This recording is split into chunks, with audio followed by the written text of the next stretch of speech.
Welcome to another tutorial, and today we have the resort map.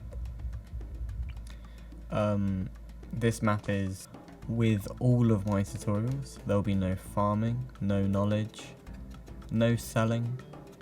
This is actually a very easy tutorial, so just stay tuned and you should be able to beat this in no time. This is a map where I think you could use any hero. Now, one of the things that Quincy does that not every hero does is hit camos, and I used the camo ability for quite a while. So you'd have to get a ninja monkey or something if you did want to use another hero. But we're going to start with a boomerang monkey to 502 and a tack shooter to 205. Placement isn't that important, but I put the boomerang in the bottom left of that square, and then I just put the tack shooter as middle as I can get it, but normally top right, but not exactly top right, because then it gets a bit more damage on the whole circle instead of just the top right bit. So we're going to take the tack shooter to 202, very shortly followed by the tack shooter to 203 when we get the money.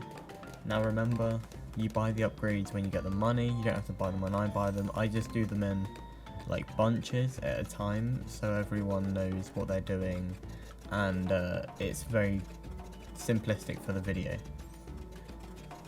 We're next going to turn our boomerang monkey into a 202, followed when we get the money very shortly again by 302.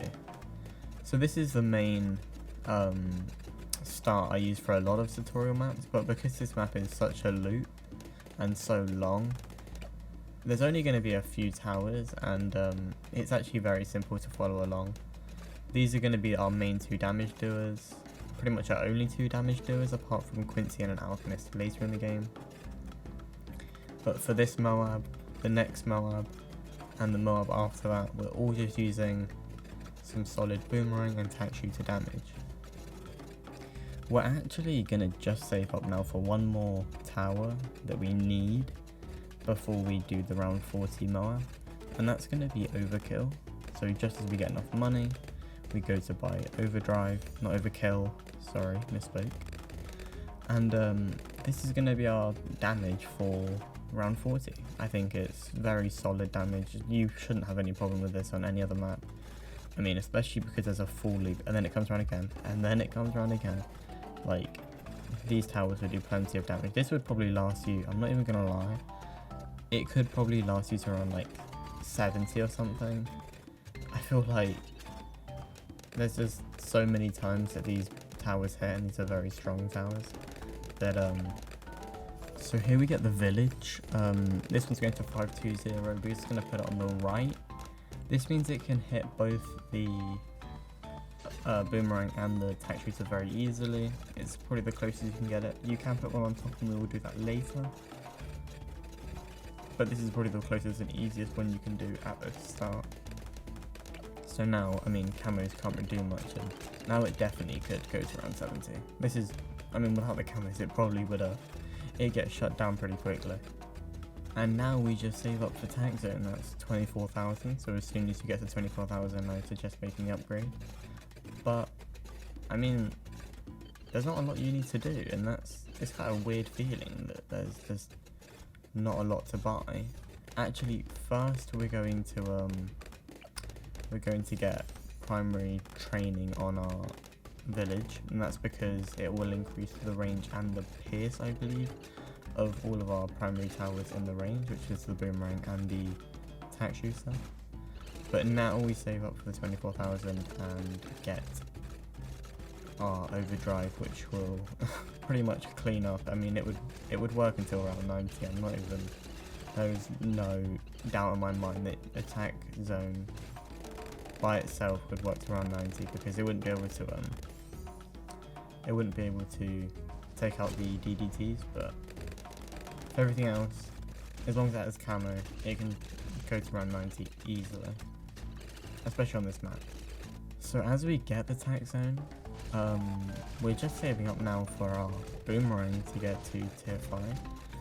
And I'm going to quickly ask if you enjoy the tutorial and the tutorial helped you and you enjoy how the graphics look and all the things it helps, because it, you know, it takes a bit longer, and I know people do appreciate it, but leave a comment, subscribe, like, and join the Discord if you have any questions. And if you have a problem with this tutorial, but you find a way to fix it, leave it in the comments because it can help other people. The unfortunate part about this tutorial is you have to wait for the balloons to get all the way from the left side to the top right side, which made it take a bit longer. I did get the video cut down quite quickly, and obviously you can see this is quite fast forward, and it actually just made it was like a 20-minute recording. Like, that's rare to happen. We can finally get our Glaive Lord, and as you can see, the Glaive Lord one-shots ceramics. People don't upgrade their boomerang, and I don't understand it.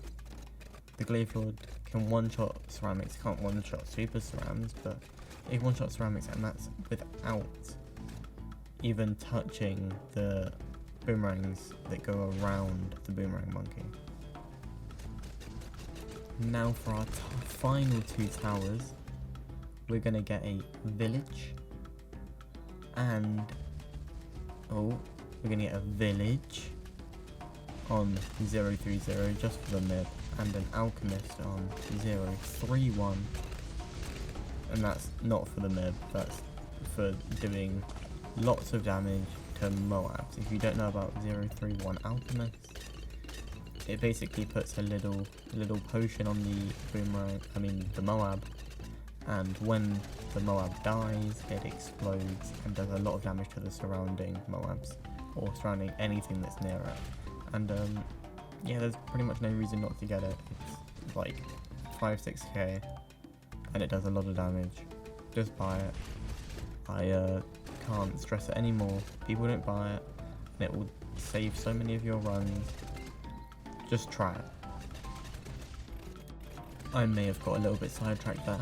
We actually only buy one more tower, and that is taking our village on the right to 520. Primary expertise on strong. Strong just means it attacks the strongest Moab, because it does 500 damage a shot, and there's no point doing 500 damage a shot on some ceramics, because that's just a waste of 500 damage.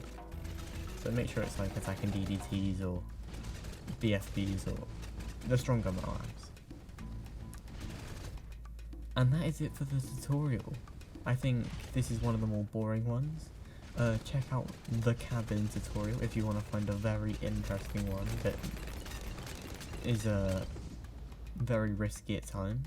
Unfortunately, this one will work every single time, and I have no doubts ever about this one not working, as we kill the bad.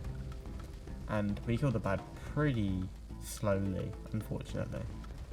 It makes it round the first loop, and then has to get killed on the second round, but you know, it still works. So thanks for watching, like and subscribe, and I'll see you in the next tutorial. Peace.